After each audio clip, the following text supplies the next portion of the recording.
What are some common challenges when pursuing a claim for compensation after a golf cart accident? What may seem to be a simple accident in a golf cart is going to turn out to be anything but, from issues regarding who's at fault to who should pay. Oftentimes, the liability part of a golf cart accident is fairly simple. What we find is that the most common type of golf cart accident is when someone is thrown from the golf cart due to a driver of the golf cart turning it too quick from the left or right. Because of the shorter wheelbase of the golf carts, it just tends to throw people out. You're also dealing with situations that are typical that the driver of the golf cart doesn't have a lot of experience driving a golf cart. It's not like they drive it every single day like they drive their car, so they're unfamiliar with the way it handles, the way it stops, the way it starts. And again, we typically have injuries caused by being thrown from the golf cart or having the golf cart roll over on top of them and cause injuries.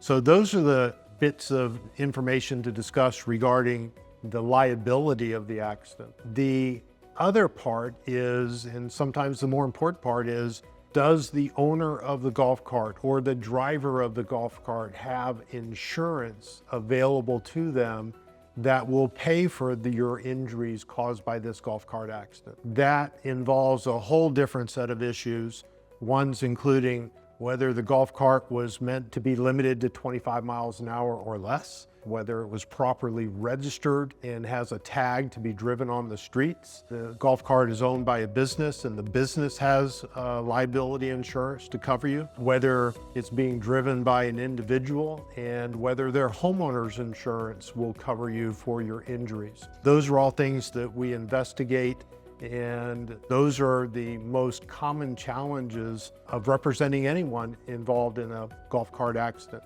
These injuries are often serious, they're often catastrophic, a lot of times involve broken bones, traumatic brain injuries, and one of the biggest challenges involved in these cases is actually finding the insurance coverage that is going to be sufficient to pay for all of your injuries. If you've been involved in a golf cart accident, or you're investigating for a loved one who's been seriously injured in a golf cart accident, please give me a call. I'd be happy to consult with you, give you my evaluation of your claim, let you know the challenges involved in your particular claim, and we can help determine what insurance is out there that is going to be available to pay for the injuries that you or your loved one sustained.